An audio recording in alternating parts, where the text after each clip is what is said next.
প্রিয় শিক্ষার্থী, ঢাকা বিশ্ববিদ্যালয় সহ বিশ্ববিদ্যালয়ের অন্যান্য বিশ্ববিদ্যালয়ের ভর্তি পরীক্ষায় ইংরেজি বিষয়ে যদি তুমি খুব ভালো করতে চাও এবং সর্বোচ্চ মার্কস পেতে চাও, তাহলে কোশ্চেন এবং কোন টপিকস থেকে কোশ্চেন এসেছে বা বিশ্ববিদ্যালয়ের কোশ্চেনের প্রবণতা কোন টপিকসগুলো থেকে অনেক বেশি, সেই বিষয় সম্পর্কে তোমার ধারণা থাকতে হবে। আর এর জন্য দরকার তোমার বিগত সালের প্রশ্নগুলোর খুব থরলি আউট অ্যান্ড আউট ব্যাখ্যা বোঝা এবং ওই টপিক সম্পর্কে ধারণা নেওয়া। হ্যাঁ, তাহলে ঠিক এই জন্যই তোমাদের যাতে ইউনিভার্সিটিতে চান্স পাওয়ার পথটা আরও সুগম হয়, এই কারণেই আমরা ডিউ ড্রিমার্স আনছি ধারাবাহিকভাবে সকল বিষয়ের কোশ্চেন সলভ। আজকে আমরা আলোচনা করব ঢাকা বিশ্ববিদ্যালয়ের সি ইউনিটের 2020 এবং 21 সেশনের একটা কোশ্চেন নিয়ে। তাহলে আমরা দেখি প্রথমত ফার্স্ট যে কোশ্চেনটা এসেছে এবং এটা কোন টপিকস থেকে এসেছে সেটা আগে ভালোভাবে বুঝবা। মে এটা একটা মডেল ভার্ব, নিড, উড এবং ডু একটা অক্সিলিয়ারি ভার্ব। আমরা দেখতে পাচ্ছি মডেল অক্সিলিয়ারি এবং অক্সিলিয়ারি ভার্বের সমন্বয়ে এসেছে। আমরা দেখি তাহলে উই এটা সাবজেক্ট, তাই না? এখানে সাবজেক্টের পরে কি বসবে? ভার্ব। এবং দেখো, খেয়াল করো, সাবজেক্টের পরে ভার্ব বসে যাবে এবং সবগুলোই কিন্তু ভার্ব। যতগুলো অপশন রয়েছে সবগুলো অপশনই ভার্বের কনসেপ্ট রয়েছে। এবং এই কোশ্চেনে আসলে খুব প্যাঁচানোর কিছু নাই, তুমি একটু স্বাভাবিকভাবে মিনিং করো। উই ড্যাশ নট হারি। হারি মানে কি? তাড়াতাড়ি। আমাদের তাড়াহুড়ো করার কি নেই।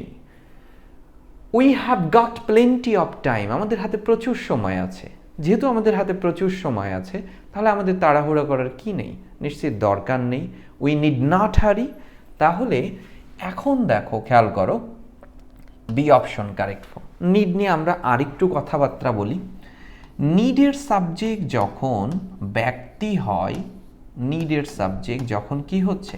ব্যক্তি হচ্ছে, তখন নিডের পরে টু প্লাস ভার্বের বেস ফর্ম। ক্লিয়ার?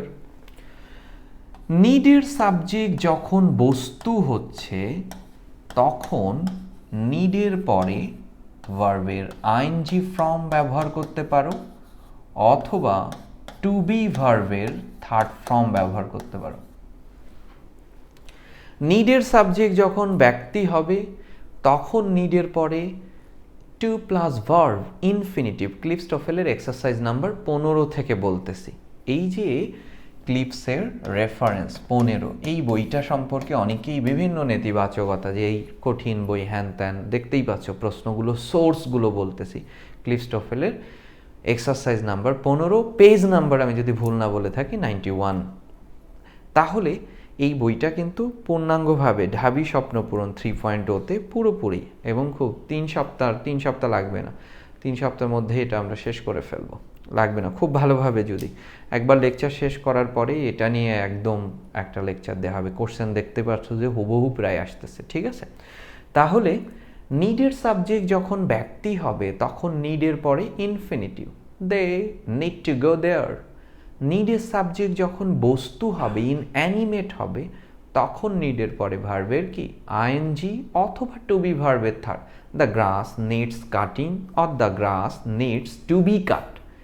এবার দেখো, এইটা এই পর্যন্ত ক্লিপস্টোফেলের ব্যাখ্যা আছে, ব্যারন্সেও এই পর্যন্ত আছে। রেইমন্ড মার্ফিতে নিডের আরেকটি ব্যবহার বলছে, সেই ব্যবহার থেকে এই প্রশ্ন এসেছে।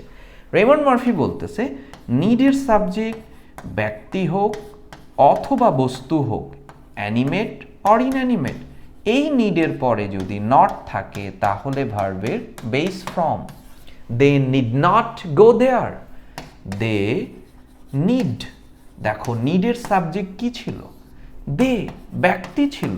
তাহলে নিডের পরে কি বসার কথা ছিল? টু প্লাস ভার্বের বেস। কিন্তু যদি আমরা নট আনি, তাহলে ভার্বের বেজই থাকবে দে নিড নট গো দেয়ার, তার সেখানে যাবার দরকার নেই।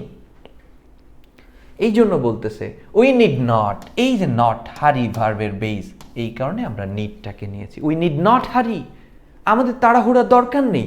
We have got plenty of time, আমাদের হাতে প্রচুর সময় আছে। বুঝতে পেরেছো? তাহলে ভার্বের কনসেপ্ট থেকে এভাবে আমরা কিন্তু প্রশ্ন আসবে। পরের কোশ্চেন দেখি আমরা কোন টপিকস থেকে এসেছে। শি, এই হচ্ছে শি, খুব ভালোভাবে বুঝো, সাবজেক্ট। লাইকস, খুব দারুণ একটা ভার্ব বসেছে, সিঙ্গুলার, ভার্ব সিঙ্গুলার। তাহলে এই গ্যাপটা কার? Subject, verb, object. অবজেক্টে কে বসে? নাউন বসে। তাহলে এই গ্যাপটা কার? নাউনের। কিন্তু রাইটস এটা তো ভার্ব, হচ্ছে না। রাইট এটাও তো ভার্ব, এটা সিঙ্গুলার, এটা প্লুরাল। রোট এটা ভার্বের পাস্ট ফর্ম, এটাও হচ্ছে না। আমরা তাহলে ভার্বকে নাউন করতে পারি কিভাবে? ভার্বের আইএনজি যোগ করে অথবা টু প্লাস ভার্বের বেস ফর্ম করে। এইভাবে তুমি রাইটিংকে অ্যান্সার করো, উত্তর কিন্তু হয়ে গেল। কিন্তু যদি প্রশ্নে অপশন থাকতো টু রাইট, তখনই কিন্তু তোমার মধ্যে রাইটিংও থাকতো, টু রাইটও থাকতো, অবজেক্ট অর্থাৎ নাউন থাকতো, তখনই কিন্তু তুমি পাজল হতা। এর জন্য ক্লিফস্টোফেলে 84 পেজে একটা শব্দের লিস্ট আছে। বাংলাতে পড়েছ না? চাণক্য, মাণিক্য, গণ, বাণিজ্য, লবণ, মন, বেনুবিনা, কঙ্কন, কণিকা, স্বভাবতই মূর্ধন্য হয়। ইংরেজিতেও এমন কিছু শব্দ রয়েছে, লাইক, এনজয়, ঠিক আছে, postpone, diminish, 3D, delay, discuss, deny. এই যে শব্দগুলো থাকলে এদের পরে সবসময় ভার্বের কি হবে? আইএনজি ফর্ম ব্যবহার হবে, আইএনজি ফর্ম ব্যবহার হবে। এটা মুখস্থ করলে পারতেছো, কিন্তু আমি তোমাকে সেই দিকে হাঁটাবো না, কারণ তোমার আরও অনেক কিছু পড়তে হবে। সাধারণ জ্ঞান পড়তে হতে পারে, সি ইউনিটের পাশাপাশি তুমি বিতে প্রস্তুতি নিতে পারো, অন্যান্য পেশার থাকবে। তোমাকে এই কনসেপ্টটা, যেটা তোমার সব এই প্রবলেম, এই যে একদম মেমোরাইজিংয়ের কনসেপ্ট, হ্যাঁ কিছু গুরুত্বপূর্ণ শব্দ আছে মনে রাখতে পারলো, বাট সব এই 44টা শব্দ মনে রাখতে এটা তো অদ্ভুত ব্যাপার, কঠিন হবে। এর জন্য তুমি চিন্তা করবা, যখনই তোমার প্রশ্ন এরকম হবে, ধরো আমি এখানে বললাম হি এনজয়স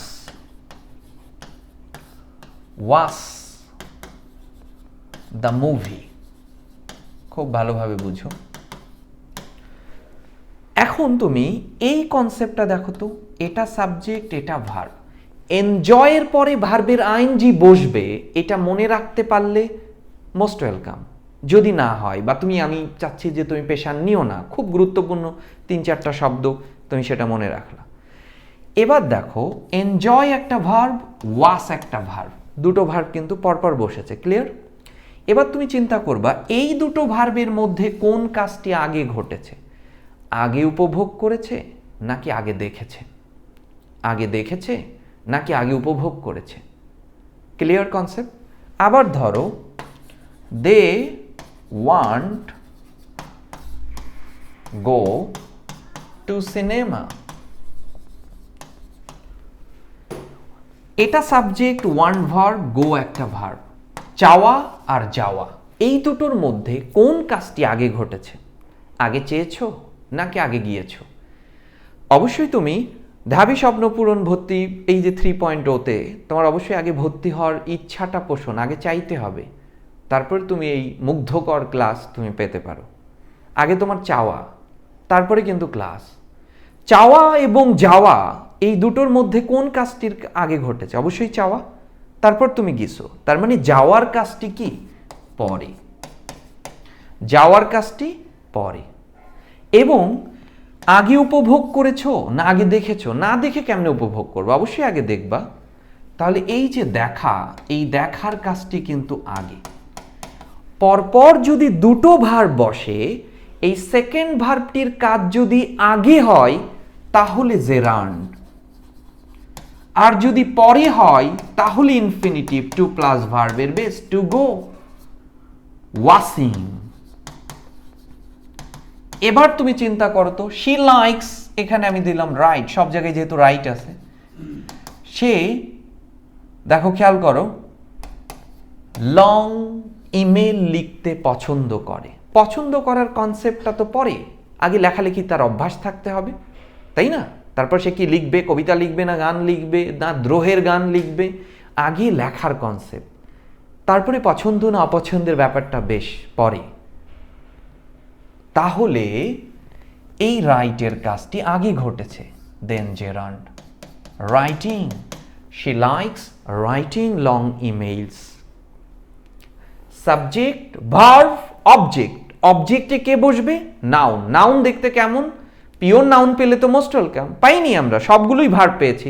তাহলে ভার্বের আইএনজি যোগে নাউন অর টু প্লাস ভার্বের, ভার্বের আইএনজি বসাবো না টু প্লাস ভার্ব বসাবো। এইটার জন্য এই কনসেপ্টটা তুমি বারবার কিন্তু দেখো, আমাদের ডিউডিমার্সের ইউটিউব চ্যানেলে রয়েছে, বারবার তুমি এটা কনসেপ্টটা দেখো। খুব অনেক 44টা তারও বেশি অধিক শব্দ, ব্যারনসে মনে হয় 44টা শব্দ আছে, ক্লিফসে 41টা শব্দ আছে, এর মধ্যে কমন শব্দ আছে। এত শব্দের মনে রাখার যে চাপ থেকে তুমি মুক্তি পাবা। পরের কোশ্চেনে চলে আসো, নন ফাইনাইট ভার্ব থেকে আসছে, টপিকসগুলো দেখে ফেলো যে কোন টপিকস থেকে আসছে, নন ফাইনাইট থেকে আসলো। এবার আসি আমরা 3 number, choose the correct sentence. এই যে কারেকশন, এটা সি ইউনিটের রিটেনের জন্য গুরুত্বপূর্ণ, আবার এমসিকিউ এর জন্য গুরুত্ব, একইভাবে কোশ্চেন আসে কারেকশন। তো আমরা দেখি কি লেখা আছে। দা, আর্টিকেল দি, দুটোতে রয়েছে আর্টিকেল দি। আর একটা রয়েছে মোর, মোর, মোর, তার মানে মোর মোস্ট সুপারলেটিভ, মোর কি কম্পারেটিভ। এবার দেখতেছি ইউ সাবজেক্ট, ধরে নিলাম সাবজেক্ট, তারপর রিড ভার্ব।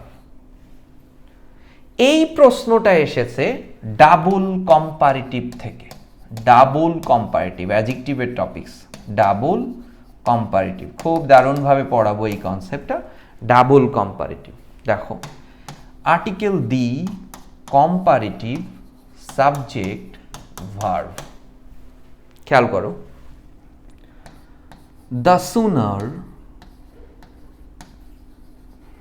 the better। সারা জীবন পড়তেছে, আমি সহজ কনসেপ্ট নিয়ে লিখি। ধরো পণ্যের চাহিদা বাড়লো, the greater the demand, the higher the price।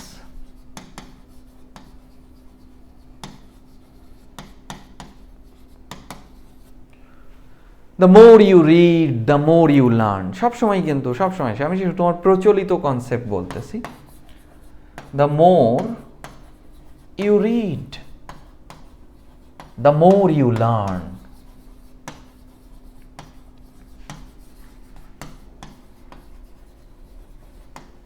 Clear? দেখি কি হচ্ছে। আর্টিকেল দি, একটু খেয়াল করো, আর্টিকেল দি কম্পারেটিভ, সাবজেক্ট নেই, ভার্ব নেই। Article the better comparative, subject নেই, ভার্ব নেই। আবার দেখো, article the comparative, the demand subject, verb নেই, comma, article the higher comparative, the price subject, verb নেই।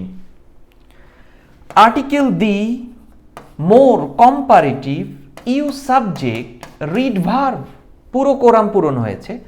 Article the more comparative, subject, learn verb. Clear? আমরা 3টা উদাহরণ 3 রকম লিখেছি, কিন্তু 3টি উদাহরণের মধ্যেই একটা কমন কনসেপ্ট রয়েছে। দেখো, 3 জনের মধ্যেই আর্টিকেল দি এবং কম্পারেটিভ এইটুকু কমন। হ্যাঁ, উপরেরটাই দেখো সাবজেক্ট ভার্ব কিছুই নেই, দ্বিতীয়টাই সাবজেক্ট আছে, ভার্ব নেই, তৃতীয়টাই সবই আছে। 3টা উদাহরণ 3 রকম, কিন্তু প্রত্যেকটা উদাহরণে কমন ছিল আর্টিকেল দি এবং কম্পারেটিভ। এই আর্টিকেল দি এবং কম্পারেটিভের এই পুনরাবৃত্তিকেই বলা হবে ডাবল কম্পারেটিভ। আর্টিকেল দি এবং কম্পারেটিভের এই পুনরাবৃত্তিকে বলা হবে কি ডাবল কম্পারেটিভ। ঠিক যতটুকু এই অংশে এভাবেও ঠিক বসে যাবে। দেখো, article the, comparative, subject, verb. Article দি, এখানে দি নেই, এই জন্য এ অপশন বাদ। ক্লিয়ার? মোর না, এভাবে হয় না। Article the, comparative, subject, verb. Article the, comparative, লিটিলের comparative less, subject, verb. C option correct. Article the, কিন্তু এখানে দি নেই, ভুল। এই টপিক্সের নাম কি ডাবল কম্পারেটিভ, অ্যাডজেক্টিভের কনসেপ্ট থেকে এসেছে। অ্যাডজেক্টিভ, অ্যাডভার্ব অর্থাৎ পার্টস অফ স্পিচের এই পূর্ণাঙ্গ এই চ্যাপ্টারটা আমরা লেকচার 3-তে রেখেছি। এই চ্যাপ্টারটার নাম more about adjective and adverb. Adjective এবং অ্যাডভার্বের আদ্যপান্ত তুমি এই লেকচারটার মধ্যে দিয়ে শিখবা, এবং এটা খুব গুরুত্বপূর্ণ। দেখতে পাচ্ছ যে আমাদের কিভাবে প্রশ্ন আসছে, তাই না? তাহলে আমরা দেখে ফেলি যে পরের কোশ্চেন 4 নাম্বার, একদমই বাচ্চাদের কোশ্চেন আসছে, তাই না? এই ধরনের কোশ্চেন আসলে আই উইশ, আমি যদি আবার শিশু হতাম, তাহলে এই কনসেপ্টটা বুঝো। উইশের পরে সাবজেক্ট ভার্বের কিন্তু পাস্ট ফর্ম, তাই না? আমি যদি এরকম বলি I wish I dash a cow, ধরো অপশন এতে দিলাম আমি ওয়াজ, বিতে দিলাম ওয়্যার, সিতে দিলাম হ্যাভ, ডিতে দিলাম হ্যাড। এই কোশ্চেন আমি লেখার পরে আমি অনেক জায়গায় আমি এমনি বলতেছি না, আই উইশ দেখছে লাভ দিয়ে ওয়্যার বসাই দিছে, তখন মিনিং কি হলো? I wish I were a cow, আমি যদি গরু হতাম, এই কোনো বাক্য হইল? মাথার মধ্যে ওই পরীক্ষার সময় ওই যে ছোটকাল থেকে মাথার মধ্যে কে যেন শেখাই দিছে উইশ থাকলে ওয়্যার হয়, বাক্যটা পড়তে হবে। তুমি যদি এখানে লেখো আই উইশ, এ দেখেই কিছুই আর পড়লো না, লিখে ওয়্যার বসাই দিয়ে এসে বাসায় এসে চমৎকার করে বললো আমার তো হয়েছে, পরে দেখা যে ভুল। আমি যদি গরু হতাম, এটা কোনো কথা? আমার যদি গরু থাকতো, তো থাকার ইংরেজি কি বলো? হ্যাভ। কিন্তু উইশের পরে সাবজেক্ট ভার্বের কোন ফর্ম? Past form. তাহলে হ্যাভের পাস্ট কে বলো? হ্যাভের পাস্ট হচ্ছে had. I wish I had a cow. তার মানে উইশ মানে ওয়্যার, কনসেপ্ট এমন না। হ্যাঁ, উইশ মানে ওয়্যার তখনই হবে যখন হওয়া বোঝাবে, ওই বাক্যটি দিয়ে যখন কি হবে? হওয়া বোঝাবে, তাই না? তখন উইশ মানে, উইশের পরে আমরা ওয়্যার বসাতে পারি। This is called unreal past, কন্ডিশনের মধ্যে আসে, এটা আনরিয়েল পাস্ট। তো এটার বাক্য দেখবা যে আসলে কি হচ্ছে, অবাস্তব অতীত, আনরিয়েল পাস্ট। যে আই উইশ, আমি যদি আবার শিশু হতাম, হওয়া বোঝাচ্ছে, তাহলে হওয়া যেহেতু বোঝাচ্ছে, হওয়া মানে বি, এই জন্য আমরা ওয়্যারকে এনেছি, আনরিয়েল পাস্ট, ঠিক আছে? সো এখানে বি অপশন কারেক্ট ফর্ম। আমি একটু আলোচনা করলাম, কারণ এরকম উইশ থাকলে লাভ দিয়ে মিনিং টিনিং না করে ওয়্যারের ব্যবহার করে ফেলে। তাহলে দেখো পরের কোশ্চেনে চলে আসো। Suman is not here, Suman এখানে নেই, ঠিক আছে? He is out dash his uncle, সে বাইরে গেছে, কেন? তার আঙ্কেলের বাড়িতে বা আঙ্কেলের বাসাতে সে ভিজিট করবে। এই প্রশ্নের ব্যাখ্যাটা কি হতে পারে আসলে, বা কোথা থেকে আসছে? এটা কিন্তু খুবই উচ্চতা। তুমি যদি কোনো বই পুস্তকে দেখবে, একদমই মানে বেজলেস কথা বলছে যে আউটের পরে ভার্বের আইএনজি বসবে। মানে এটা কোন কনসেপ্ট সেটা কিছুই আমি দেখছি এরকম, বা এরকম ব্যাখ্যা আমি দেখেছি, বাট এইটার কোনো আসলে বেজ নেই। দেখো, আমি যদি বলি উই রিড, আমরা পড়ি, কেন পড়ি? উই ইট, আমরা খাই, কেন খাই? নিশ্চিত উদ্দেশ্য আছে। সুমন বাড়িতে নেই, সুমন এখানে নেই, Suman is not here, he is out, সে বাইরে। তো বাইরে কেন? কেন বাইরে? কেন খাচ্ছ? কেন পড়ছো? কেন?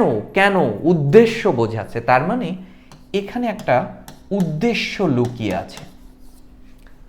আমি পড়ি, কেন পড়ি? উদ্দেশ্য। আমি খাই, কেন খাই? উদ্দেশ্য। সুমন ইজ আউট, সুমন বাইরে, কেন? উদ্দেশ্য হলে তোমার মাথার মধ্যে কি আসে? With a view to, with an eye to, এই জিনিসটা এখানে লুকিয়ে আছে। আর with a view to, with an eye টুর পরে আইএনজি বসে, এইটা তুমি কিন্তু জানো। এই জন্য ভিজিটিং অ্যান্সার হবে। দেখেছো, সেটা কিন্তু দেয় নাই। কেন? এটা অ্যাডভার্বিয়াল ফ্রেজ। হ্যাঁ, বেসিক প্রিপোজিশনাল ফ্রেজ, কিন্তু বাক্যে অ্যাডভার্বিয়াল ফ্রেজ। অ্যাডভার্ব তো বাক্যের অলংকার। অলংকার পড়তেও পারো, নাও পড়ো। অলংকার না পড়লে কি হয়? হ্যাঁ, পড়লে সৌন্দর্য বাড়ায়। সো ঢাকা বিশ্ববিদ্যালয়ের কোশ্চেন আমরা সারা জীবন, তুমি বলতে পারবা এই প্রশ্ন নিয়ে ভিসির কাছে চলে গেলা যে এটা কি প্রশ্ন আইছে, তখন ভিসি বলবে যে এটা তো তোমার ইন্টারমিডিয়েটের কমপ্লিটিং সেন্টেন্সের মধ্যেই ছিল, তাই না? তার মানে এই যে কনসেপ্টটা, কনসেপ্ট ক্লিয়ার করতে হবে, কনসেপ্ট ক্লিয়ার করতে হবে। এই কনসেপ্ট ক্লিয়ার করাই ঢাবি স্বপ্ন পূরণ 3.0 এর কাজ। সো কল্ড প্রেপোজি মানে ওই প্রিভিয়াস কোশ্চেন নিয়ে সলভ করালাম, এই এ নাম্বার বি নাম্বার সি কোনটা উত্তর এই দেখি ডি ডি ডি বলে যাচ্ছে, এই রকম এই উদ্দেশ্য না। এবং তার জন্যই আমাদের রয়েছে ঢাবি স্বপ্নপূরণ 3.0 এর ফ্যাসিলিটিসগুলোর কনসেপ্টটা দেখো, যে ফ্যাসিলিটিস কি, বাংলা, ইংরেজি, accounting, management, finance, marketing, C ইউনিটের ফ্যাসিলিটিস। ক্লাস কতগুলো? 40টা করে ক্লাস, 20টা এক্সাম রয়েছে, ঠিক আছে। এবং হিসাব বিজ্ঞানেও 40টা, বাংলা, ইংরেজি, হিসাব বিজ্ঞানের ক্লাস 40টা। ম্যানেজমেন্ট যেটা ফাইন্যান্স আর মার্কেটিং যে কোনো তো একটা থাকে, সেখানে 15টি ক্লাস, 10টি করে এক্সাম রয়েছে। এবং ক্লাসগুলো কি হচ্ছে, টিচারের সাথে সরাসরি তোমার কনভারসেশন, ইন্টারাকশন যেটা হচ্ছে, তার জন্য আমরা কি জুম ফ্যাসিলিটিস রয়েছে, কিন্তু ফেসবুক লাইভের পাশাপাশি জুম ফ্যাসিলিটিস। কেন? আমি যে তোমাকে বোঝাইলাম সেই ফিডব্যাকটা তুমি না বোঝা পর্যন্ত তুমি বলতে থাকো, এটা হচ্ছে ব্যাপার। এরকম না হইলে তোমার তো এই যে প্রশ্ন, এই কনসেপ্টটি হবে না। অনেক ব্যাপার রয়েছে যেগুলো তোমার আসলে প্রশ্ন করা, আমার বোঝা, আমার বলা, এই দুইটার মিশ্রণ নিয়ে আসলে আগাতে হবে। এবং তার জন্যই কোর্সটা, এবং খুব দ্রুত এনরোল করে ফেলতে পারো। কোর্স ফি মাত্র 3000 টাকার মধ্যে তুমি সি ইউনিটের ঢাকা বিশ্ববিদ্যালয় সহ প্রস্তুতিটা এমন হবে যে অন্যান্য পাবলিক বিশ্ববিদ্যালয় তোমাকে আসলে আলাদা প্রস্তুতির কিছু নেই, এই কোর্সের মধ্যেই সব কিছু। এবং হেল্পলাইন দেওয়া রয়েছে 01852471092। এই হেল্পলাইনে তুমি সব সময়, যে কোনো সময় তুমি কন্ট্যাক্ট করতে পারো, ঠিক আছে। এবং ডিউডিমার্সের পেজে তুমি বিস্তারিত জানতে পারো। এবং আশা করি এই কোর্সটার মধ্যে ঢাকা বিশ্ববিদ্যালয়ের স্বপ্ন পূরণ তোমার হবেই। যদি বাই চান্স পাবলিক বিশ্ববিদ্যালয়টা মিস হয়ে যায়, ঢাকা বিশ্ববিদ্যালয় সহ যে আরও 39টা পাবলিক বিশ্ববিদ্যালয় রয়েছে, তাহলে তোমার কোর্স ফিটা রিটার্ন তুমি পেয়ে যাচ্ছ। কি দুর্দান্ত একটা চ্যালেঞ্জিং হইতে যাচ্ছে ব্যাপারটা, বুঝতেই পারতেছো। তাহলে আমরা দেখে ফেলি যে কোশ্চেনের যে কনসেপ্টটাতে ছিলাম, হি ইজ ইন্টিমিডিয়েটেড কথা বলেছে বাই হিজ বস। এখানে আমরা দাগ দেওয়া হলো ইন্টিমিডিয়েটের কথা। দেখো, ইন্টিমিডিয়েটেড শব্দের অর্থ কি? ভীতু করে ফেলা, ফ্রাইটেন্ড, ভীত, স্বতন্ত্র করে ফেলা, কাউকে ভয় দেখানো হচ্ছে, বুঝতে পারছো না? হ্যাঁ, তো এই যে অপশনটা ফ্রাইটেন্ড, ডিসলাইক তো বুঝোই, প্রমোট, প্রভোক, এনকারেজ, উৎসাহিত করা, সহজ কনসেপ্টটাকে এই প্রশ্ন এসেছে, ভোকাবুলারি। সো আমরা এই অপশন কারেক্ট ফর্ম। পরের কোশ্চেনে দেখো, ফ্যান্স এবং গ্যালারিস, এটা কোন টপিকস থেকে এসেছে? অ্যানালজি থেকে এসেছে। ভোকাবুলারির ব্যাপারটাতে মধ্যে এটা একটু পড়তে মজা লাগে, এবং তোমার নিজের অজান্তেই অ্যানালজির মধ্যে যদি তুমি অ্যানালজিকে খুব ভালোভাবে প্রস্তুতি নাও, তাহলে নিজের অজান্তেই শব্দভাণ্ডারগুলো অনেক বাড়বে। অ্যানালজি পড়তেও মজা রয়েছে। এবং ঢাবি স্বপ্ন পূরণ ব্যাচে আমি মাত্র 175টা অ্যানালজি পড়াবো, এইটা কিন্তু খুব বেশি হামরি না অ্যাডমিশনের জন্য। আর প্রিভিয়াস কনসেপ্টগুলো আছে বা তোমার পড়তে আরও ভালো লাগতেছে, আমার প্রস্তুতি, আমার সীমানা এটা, এরপরে তুমি পড়তে ভাই ভালো লাগতেছে, এটা তো খুব দ্রুত আমার মনে থাকে, তাহলে তুমি আরও পড়ো, আরও নাও, পড়তে তো আর সমস্যা নেই, তাই না? আচ্ছা, এই অ্যানালজি কিভাবে সলভ করবা? অ্যানালজি কিভাবে সলভ করবা? এই যে তোমার প্রদত্ত যে শব্দদ্বয় দেয়া থাকবে, সেইটার মধ্যে তোমাকে সম্পর্ক, ফ্যান্স, তো ফ্যান্স শব্দের অর্থ কি? ভক্ত, ফলোয়ার, ডিসিপলস, তাই না? এবং গ্যালারিস, তার মানে এই ফ্যানরা গ্যালারিতে কি করে, বা গ্যালারি ফ্যানদের কি? গ্যালারি ফ্যানরা গ্যালারিতে বসে, অথবা গ্যালারি ফ্যানদের বসার জায়গা, তাই না? ক্রিকেট ম্যাচে যাচ্ছ, তুমি একজন ফ্যান, তুমি একজন ডিসিপলস, তুমি একজন আর্ডেন্ট ফলোয়ার, ঠিক আছে, গুণমুগ্ধ ভক্ত, তোমার জায়গাটা কোথায় হবে? ওই ক্রিকেটারদের ড্রেসিং রুমে হবে না, গ্যালারিতে হবে। তাহলে ফ্যানদের বসার জায়গা হচ্ছে কি? গ্যালারি, অথবা গ্যালারি হচ্ছে গ্যালারিতে ফ্যানরা বসে, তার মানে বসার ব্যাপার নিয়ে আমরা একটা আলোচনা করতে যাচ্ছি। টিম আর গোল পোস্ট, টিম কি আসলে গোল পোস্টে বসে নাকি? না, এমন কিছু না। রেফারি সিদ্ধান্ত দেয়, বসাবসির ব্যাপার না। অডিয়েন্স, দর্শকরা সিটে বসে, তার মানে বুঝতেই পারছো, সি অপশন কারেক্ট ফর্ম। অ্যানালজির ব্যাপারটা হচ্ছে এই প্রদত্ত শব্দগুলো কি করবা তুমি? ওই শব্দর মধ্যে সম্পর্কটা তুমি ধরতে হবে, তাহলেই তুমি অ্যানালজি চিন্তা করতে পারবে।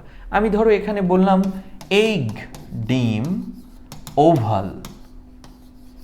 ডিম আর ওভাল মানে ডিম্বাকৃতি, তার মানে এই দুটোর সম্পর্কটা কি? ডিম আর ডিম্বাকৃতি মানে কি? আকৃতিগত সম্পর্ক। তোমাকে ঠিক 4টা অপশনের মধ্যে সেই সম্পর্কটা খুঁজে বের করতে হবে যাদের মধ্যে আকৃতিগত সম্পর্ক রয়েছে। বুঝতে পেরেছো? এভাবেই তোমাকে অ্যানালজি সলভ করতে হবে। অ্যানালজিস ইউনিটের জন্য বুঝতেই পারতেছো গুরুত্বপূর্ণ একটা পার্ট।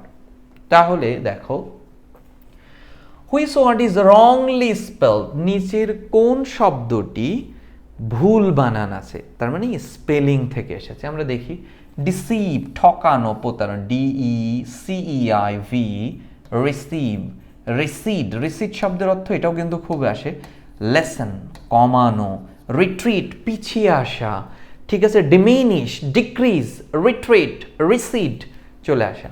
তার মানে এটা কিন্তু সব কারেক্ট ফর্ম।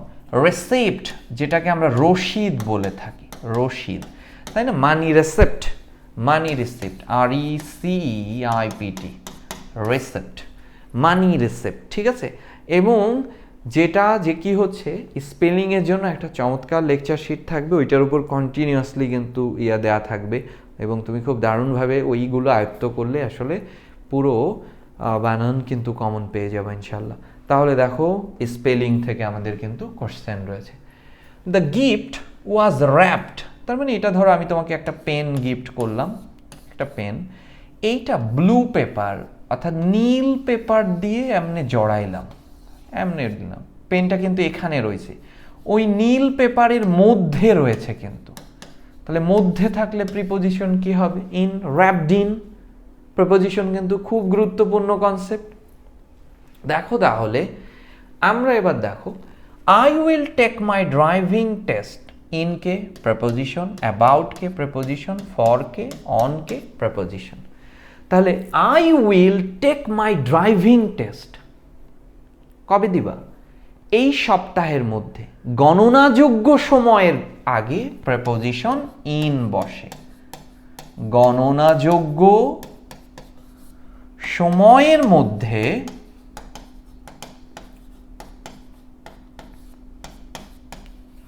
প্রিপোজিশন ইন বসে।